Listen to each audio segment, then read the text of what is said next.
What's up, guys? Mike BAK Phony here, and this is the Ascalon Catacombs. This is a level 30-ish dungeon available to players in Guild Wars 2. And what you're looking at here, this may be a little confusing, especially if you're watching this after you've already played the game for several hours, like in the future. This character that I'm playing right now is the Necromancer, and I've only played him for about maybe an hour.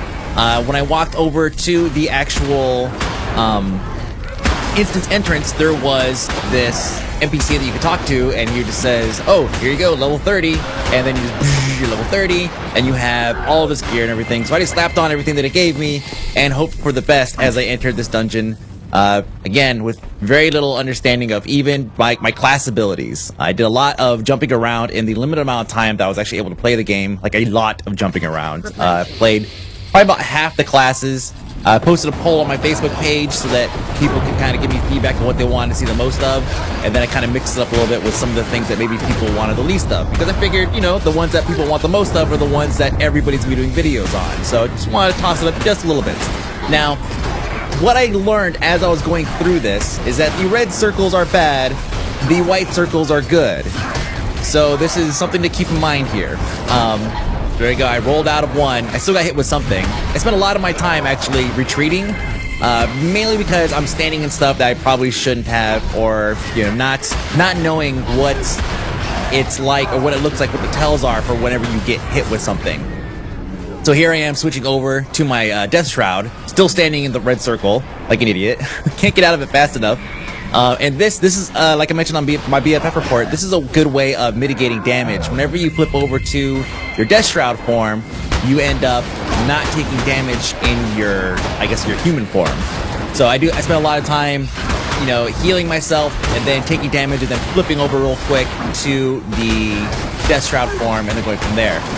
On the ground, you see a couple turrets. One of them's a healing turret. One of them's a, I think, bumper turret, which is like an offensive turret, I believe. I don't know what the other one is. My mouse might hover over it at some point during this. I try to hover my mouse over a little bit of everything here just to kind of get an idea of what it is that everything does. Keep in mind, again, a lot of us here are new, and the players I'm running with, I think a couple of them, I'm fairly certain 2 of them, at least, minimum, are actually devs. I know one is for a fact, but he was talking to somebody else while we were in vents, and so I can only assume that was another dev. So I think he was the top character on the left-hand side there, the female character, the top one. His name is Rose, in HOT. You see her walking around right there in the front. That is, I can't remember his real name, but he is the lead system designer. And I cracked a joke on him. I was like, so you live in spreadsheets? And he was like, yeah, pretty much. My life is in spreadsheets. He essentially helps dev, if I recall correctly, he helps develop the stats and numbers and all that stuff that you see, that you don't get to see, that play obviously a key role behind the scenes. The lower left side corner there, that's where the chat bubble is, or the chat area. I actually have that blurred out only because there was a lot of people talking in guild chats, and those were like other press members. So I don't want to have them, you know, they're asking questions and stuff like that, and I just kind of want to leave that stuff. Let them have their privacy there. But you could still see whenever somebody says something in the upper left corner where the party frames are. Those party frames, like right there. Okay, this part is tricky. He's going to explain what to do during this part. So I'll read it for those of you guys who maybe aren't into reading. See the red circles there? Those are traps. And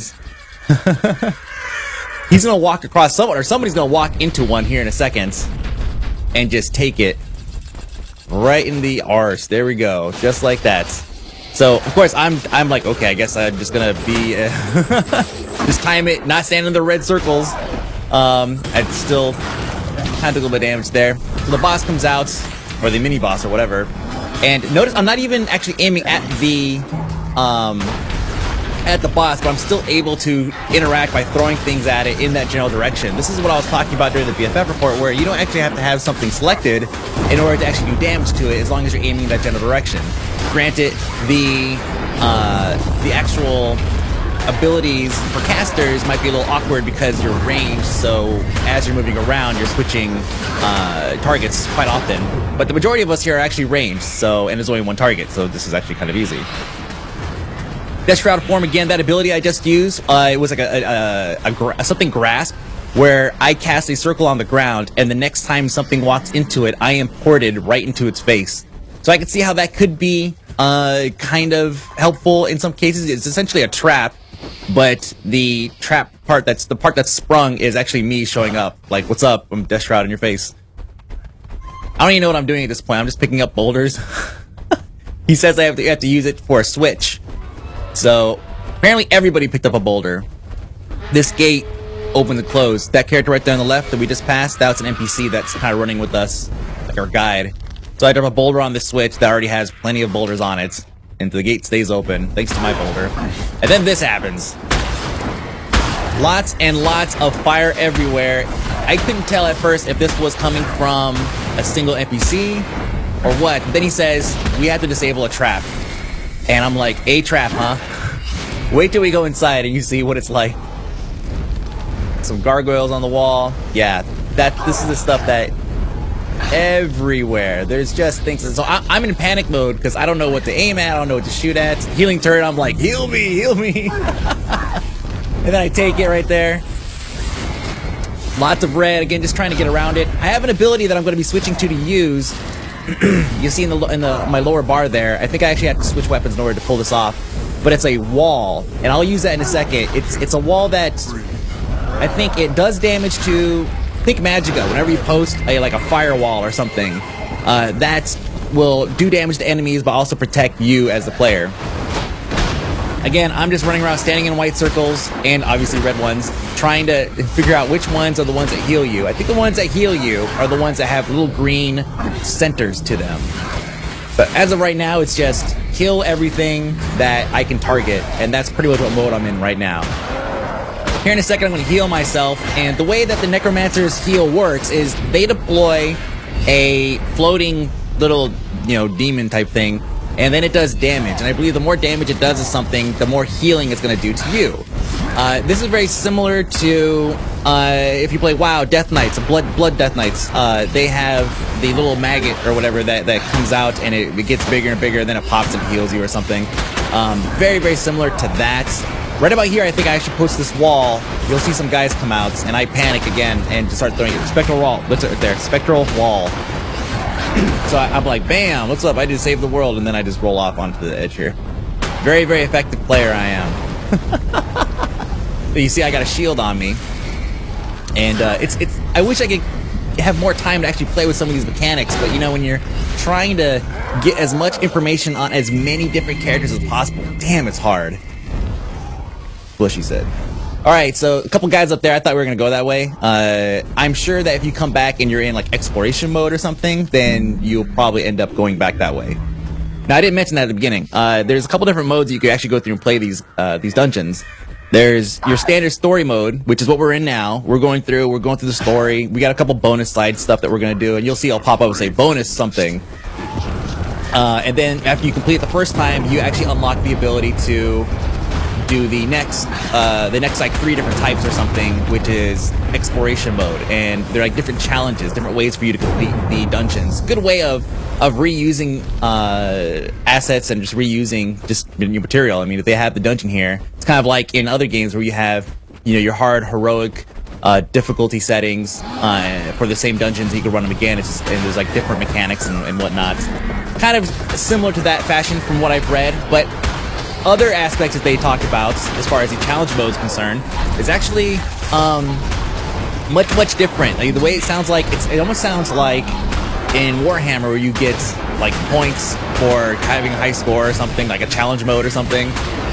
It sounds interesting, needless to say. So I'm sure we're going to see some more information on that coming out soon. I only got an opportunity to actually play through this once, so I didn't have a chance to actually go back and do it one more time to really get a feel for the other than story mode. Now you notice that it says Rose has targeted veteran. Oh, you can't see that part, but because it's blurred out. But whenever somebody targets something, I believe if they're like the party leader or something, then it'll give you the option of pushing T to select their target. It's basically like a built-in focus macro where it's whoever the main person is and they target something, then you hit T and you target them as well. Now back to the Necromancer mechanics. I'm sticking with this one because it's more offensive, but I do switch it up and go to a couple of different builds to try. The healing one, I think I panicked and tried to switch out of that, but I was in combat, so I couldn't.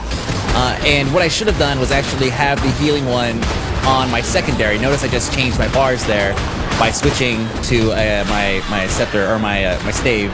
But I should have had the healing one on secondary. That way I could actually go through and swap to that and try it out. Ritlock, what are you doing here? I came to stop you from inciting a full-scale ghost rampage. Why are you here? I'm looking for King Adalbern's legendary weapon, the sword called Magdir. Magdir? So I had to skip it because people are waiting.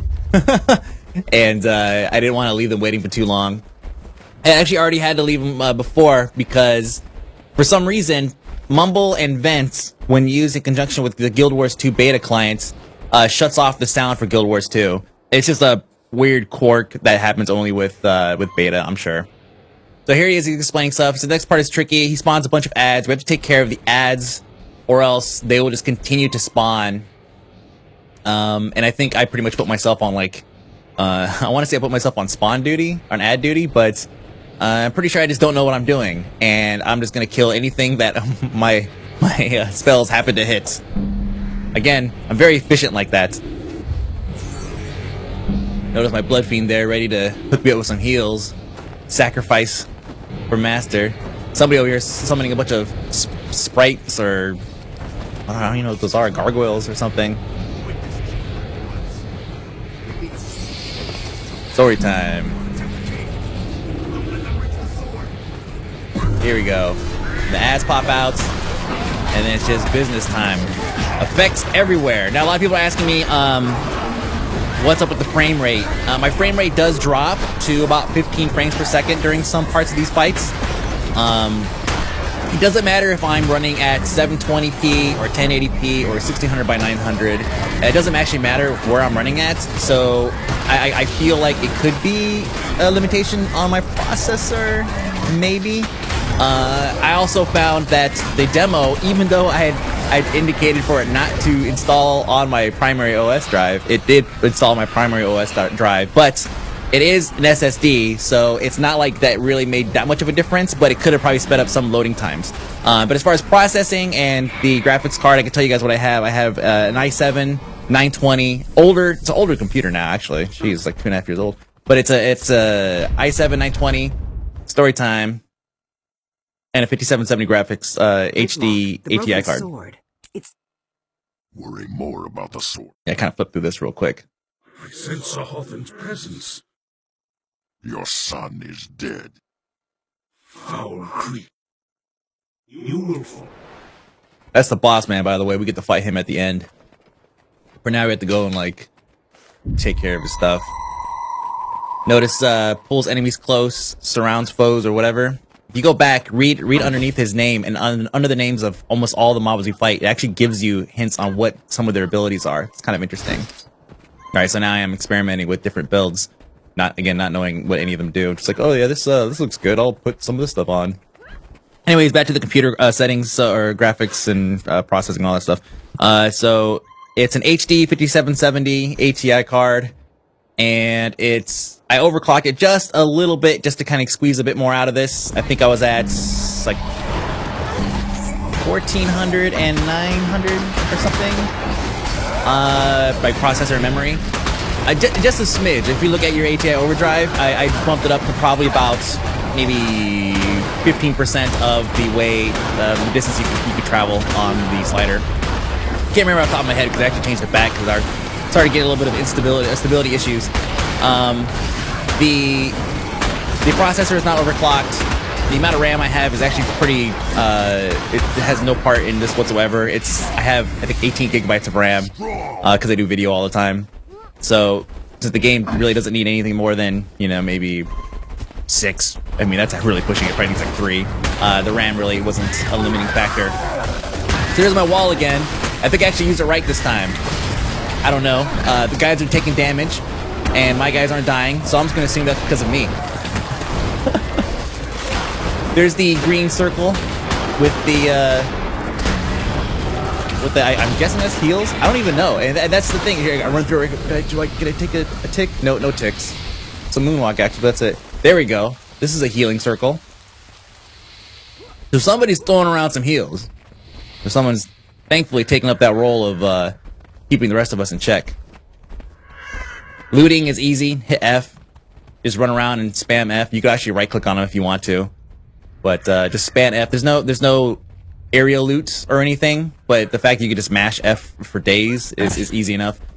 So this guy up here on the top, you can see upper right corner there. He's a ranged kind of archer ranger type boss. He's gonna stay over there and just throw stuff at us. And he's gonna actually, if you watch up left corner, he's gonna explain it also. And then during some phases, he's gonna jump over and get in our face for a little bit while there are like ads attacking us as well. This fight was actually pretty easy, ish. It would have been easier if I wasn't spending a lot of my time rolling off the cliff and into the little chasm there on the right hand side of the stairs. That kind of hurt a couple times.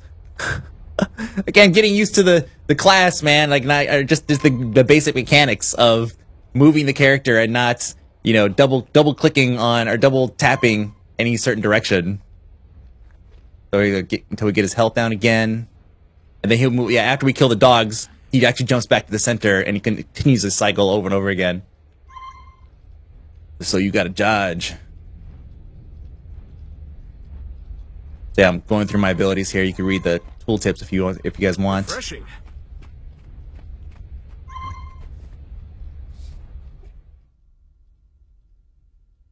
Story mode. Your desire to destroy still unsatisfied, beast? Burning Ascalon not enough for you? As long as you stalk us, we'll fight you tooth and claw. Love the look of the movement, the animation on the mouths of the characters. Looks good. All right, so here we begin. Just start spamming that one button. Swapping it out every once in a while for some of the other ones. Again, a very relatively simple fight.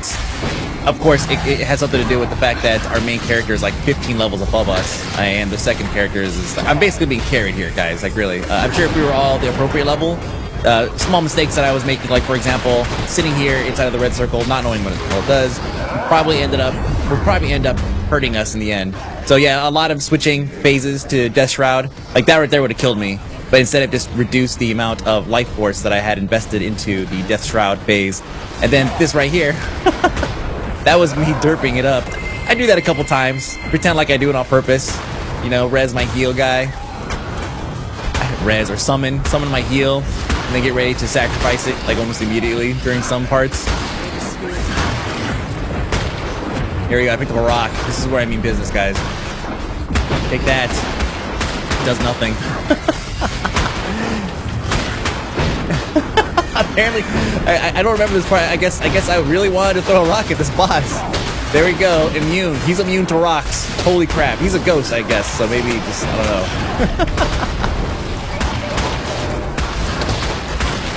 Look at all the crazy, what are the butterflies or something flying around me? I'm getting heals by green floating butterfly things, which is, I mean, I'm not dissing it by any means. It looks sick. Again, the life-saving Death Shroud.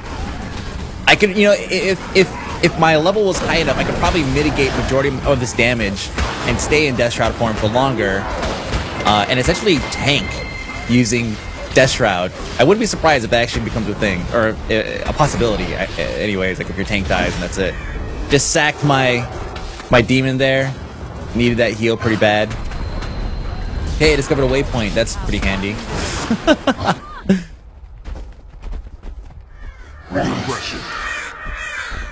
I guess the rock, I guess I needed another rock. I have no idea. But the boss is dead.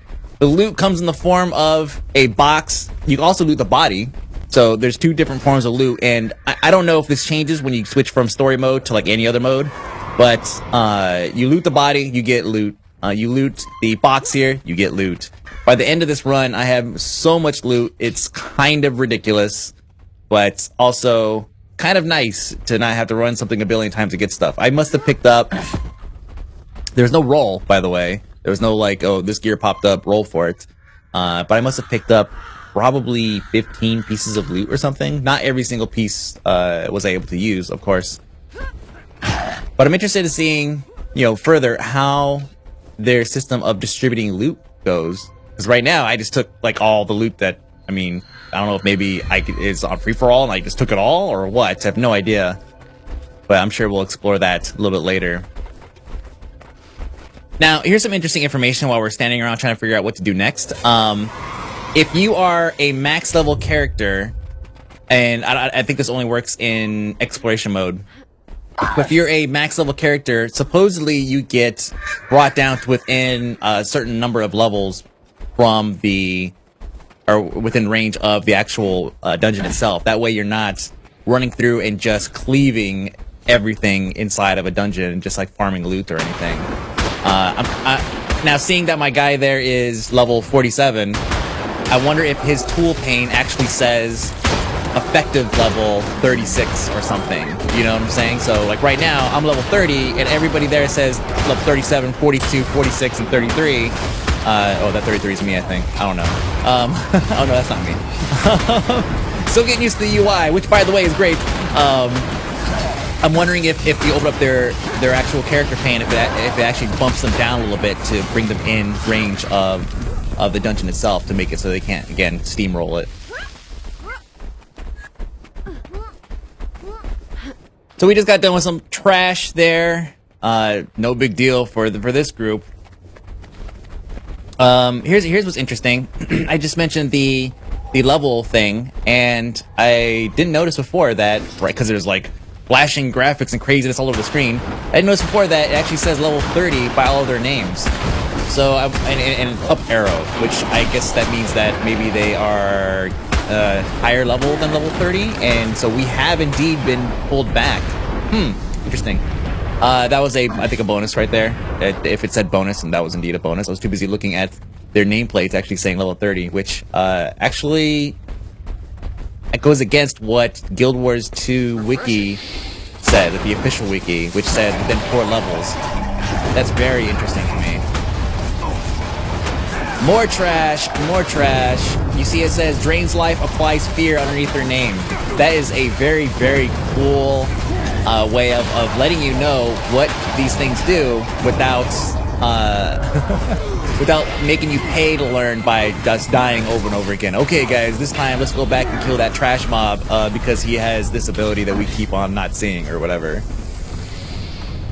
Low on health, swapping stuff out. Oh yeah, so what I just had was more of a melee type build. Don't think I was a real fan of it. Yeah, swap out to whatever this. I think this is the heal one. Let's watch the tooltips. Over that mouse. Come on, Mike B. See, steal life force from your foe with a slash. Siphon life. Okay, so this is more of a heal myself build. Right, exactly. And this is me going, crap, crap, crap, I don't want to do this. No, story! Why are you here? This is the land of ghosts. Stand down, Spectre. We seek... Yep, and then there's that. So yeah, look at the nice firewall there, like bell firewall. Just set myself on fire. I had to get in there somehow. No idea what the actual mechanics here are, but it shouldn't be too hard to figure out. Especially since you know, it's really just a whole lot of stay out of the red circles and focus on the thing that's doing all the damage. And if anything else pops up, kill those. Seems pretty straightforward. It even says summons minions, steals health from minions. So obviously you want to kill the minions, which is pretty much what I'm doing. I think that's what I thought I was doing. Bob, yeah, bone minion. There it is. Okay, see, I kind of knew what I was doing. Now, you see where it says push F to control? So there's a gear above the engineer's head over there. He is actually using that thing to, I guess, lob those little mortar shells in. Kind of cute, just lobbing these little mini mortar shells in. So unintimidating. But still, a cool mechanic, right? Like you drop a turret and then you man the turret and then you go to town on these things. That's a very, very cool mechanic. Lots of bone minions floating around here. Probably should have spun around and taken care of those. Instead, I'm going to go into this form. Now, what I'm doing right here, as I'm attacking, if something dies, then I get a little bump on that 4th ability. I haven't learned that ability yet because I can only learn it by actually using other abilities. Does that make sense? So as I use it and say they die, I get a small bump in skill number 4, and then when it fills up, it then unlocks that ability. So think of this like in the old school like WoW way of, or in most actually most older MMOs, where you have to like learn skills or up your proficiency in like various weapons. Well, here it's kind of like that, where if you arm a weapon combination that you've never used before, you will only have 1 skill. But as you kill things using that 1 skill, then you'll unlock skill number 2, and then 3, and then so on and so forth. This also is true for the Death Shroud. The Death Shroud has its own set of abilities that you only can unlock by actually being in Death Shroud and killing things. So during a lot of these fights, you're going to see me switch to Death Shroud mode right before something dies, and it seems very unnecessary. But the reason why I'm doing it is because I'm trying to get that last skill unlocked so I can see what it is. I don't remember off the top of my head what it is, but I'm pretty sure it's something probably pretty cool. It is the 4th ability, by the way. Oh, look, a boulder. I clearly need this. People are floating in the air. I think those are people... If you notice, there were like names of other players, I think. I'm not sure, actually. But we're in another boss zone. This one's actually really cool. I'm just going to sit back and let you guys hear this one out once it starts, because the way that the bosses kind of present themselves is actually pretty sick. Here we go.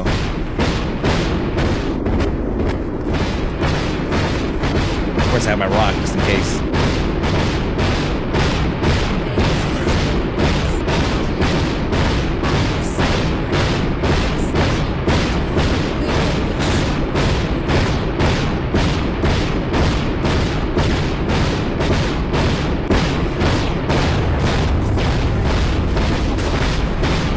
I thought that was kind of interesting, so I throw a rock. Lots of circles all over the place. I'm guessing that when I walk into these certain circles, I get various buffs and various benefits. Or, you know, if the red ones are there, then I get debuffs. Like right now, I have a fleet foot type setup. Probably give me a little bit of burst in speed, or maybe endurance regeneration. That'd be kind of nice. I didn't see anything to actually increase my endurance regeneration, but I can only assume that at some point there is something like that there. Now, this big circle here is actually being controlled by Champion Vasar, which is the guy I'm aiming at, but it's not red, so I think this is probably something that somebody casted on them, and as they move, then that circle moves. So anybody that maybe is within range of that person within the circle gets like X amount of bonus damage or something, if that makes sense. So these guys are pretty simple. I don't really know what the mechanics are yet of this particular fight, but I'm sure that we'll get more information on this as we go along. You know, jumping into it, we just kind of went in and just went at it. We had a little bit of help at the beginning, but then after a while, Rose there just stopped really giving us instructions, probably because we were clearly a competent group and we knew what we were doing, and I was really good at hitting that F1 button and saving my own ass whenever necessary. Red circle, dot out of it. Green butterflies all over me. Oh, here we go, here we go, here we go. Look at 630, 1. I don't know if you guys saw that. Drop down to 1, hit that button. Save my ass. Now watch number 4. You see number 4 just bumped up right when we killed that guy? So I'm getting closer to unlocking that 4th ability. And I am still really low on health. I can see how necromancers are going to be just huge dicks. Just like, oh, I'm almost dead. Bam, son. F1. And they build up life force so easily. Just notice that little green bar right there next to F1 on my lower bar there. That green bar fills just whenever I hit something. Just throw things at things, and it's going to start filling up with life force. And then once it's full, or actually at any point during that, that's basically just the amount of time that I have that I can spend in Death Shroud form. So it's not like I have to fill it up all the way to the top. I just use it whenever I want. Look at that. Me with a rock again, and my Blood Fiend kind of hanging out.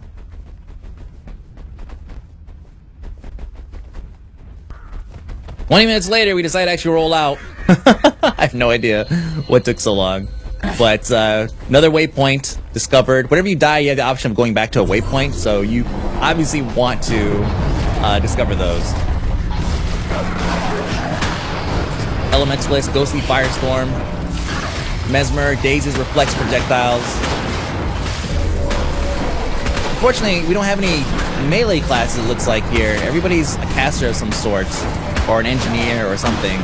So we don't really have anybody kind of in these guys' face, just really laying it down. Lots of standing back and just throwing things. By the way, I mentioned my frame rate earlier, and I don't think I mentioned that it only drops this low. I should have mentioned this before. It only drops this low whenever I am frapsing. If I disable fraps, then it runs fine. But it's still not as high as I would get out of like World of Warcraft, which I know it's a stupid statement, but just so you gotta kind of have some bearings here. I could play Mass Effect 3, the demo, at 70 frames per second. I could play World of Warcraft at like 7,000 frames per second, and I could play Guild Wars 2 at about 50 to 65 or so frames per second. So that maybe gives you an idea of roughly where I'm sitting as far as what games can play at what frames per second frame rates. Now what you're watching here is a bonus event. I'm guessing somebody summoned that cave troll and then we defeated them. Yay us. Just more XP, more money. Not a bad deal. Now this is kind of I think kind of interesting. The amount of money that I just got from this at level 30 was 1 silver, 53 copper. I'm guessing that's silver. If it's platinum or some other form of currency, sue me. But it's $1.53 is what I got. As I was leveling, I was getting, I think by level 7 or so, I had about, and this is after buying a couple things, about 4 or 5 silver, or 4 or 5 bucks.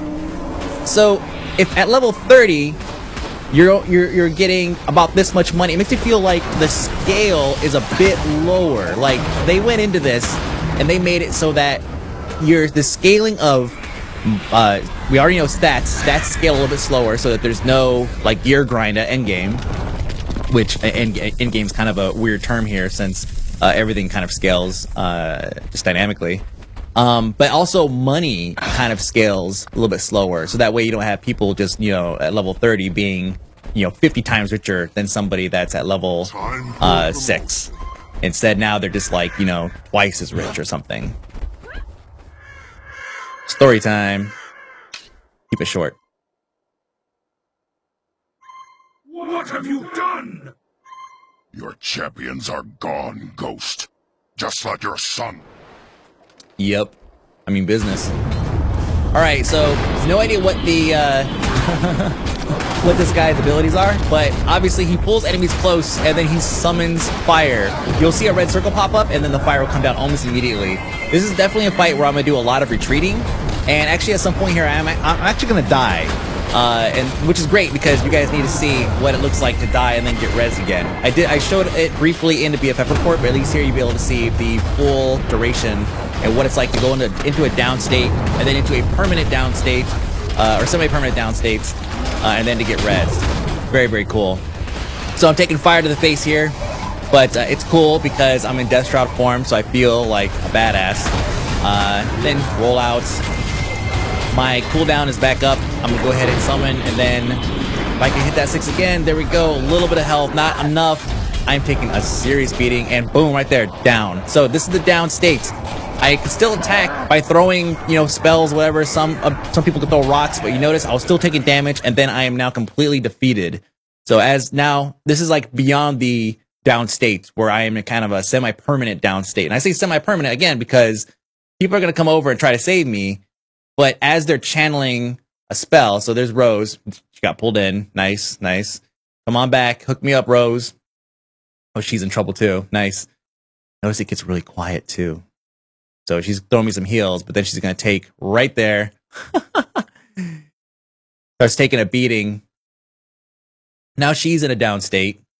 It looks like we're in a wipe. It really does. At this point, it looks like we're in a wipe. I don't know what she did right there. I can only assume that she either res and like is running back, or she is using some, you know, some GM trick. There she is right there. She's back with full health. And now three people are actually on me. On the right-hand side, you see another one. So you see just health, and then boom, I'm back up. Looks like that was probably equivalent to about half my health before I'm actually able to res, and I res with half my health. Obviously, switch right back to this because this is where I could actually take a little bit of a beating and still dish out a good amount of damage. Just mashing keys. That 2 key I don't really use that much just because that's the one that I cast it and then I get pulled in close to the boss. And this is a situation where he's going to do that for me anyways, so I'm going to go ahead and just not try really hard not to get pulled in and get close to him. You've defeated me, but what have you gained? Much deadlier things stir beneath us. They'll consume you all. Magdare is shattered, but I know a blacksmith who can mend these pieces.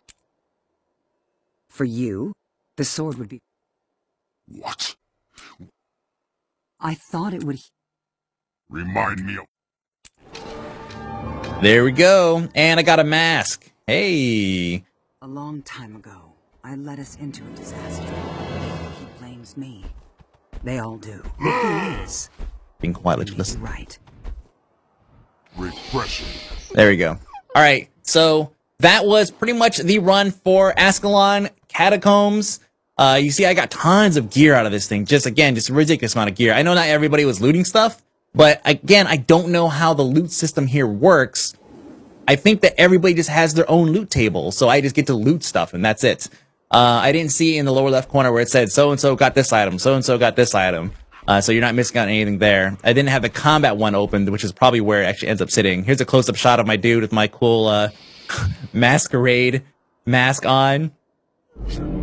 And then, of course, showing off a little bit with that death shroud, baby. But that's pretty much it, guys. That is the Ascalon Catacombs. That was the dungeon available for us in the press beta event. There's some water surrounding the area platform we were just on. I decided to jump into it. There was no mobs down here, but I wanted to jump into it just so you guys can see what it looks like when you're swimming underwater. And then when you come out of water, your screen is covered in water droplets, which is great. And then your bars change back over. Completely new bar set when you go underwater. Very, very cool.